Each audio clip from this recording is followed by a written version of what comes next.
দেখেন কতগুলো বই। ওয়াও! এই তো আমরা চলে যাচ্ছি বই মেলায়। যাওয়ার সাথে সাথে তথ্য কেন্দ্র থেকে কিছু তথ্য নিয়ে দুইজন মিলে কফি খেয়ে নিলাম। এবার আসেন আসল কাহিনীতে। আপনারা তো অনেক রকম জামাই দেখেছেন, বউ পাগল জামাই, মা পাগল জামাই। আমার জামাই কিসের পাগল জানেন? বইয়ের পাগল। What? মাঝে মাঝে তো বইকে আমার সতীন মনে হয়, বুঝতে পেরেছেন?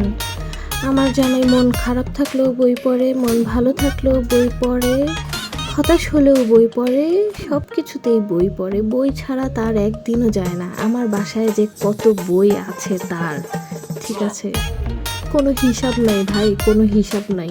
সতীন সতীনই হয়। এখন এটা কোনো মেয়ে হোক আর বই হোক, যাই হোক। তারপর আবার চা খেয়ে নিলাম। আর দেখেন এই জায়গাটা কত সুন্দর। আমি প্রতি বছর শুধু তার জন্যই বই মেলায় যাই। ওকে, বাই বাই।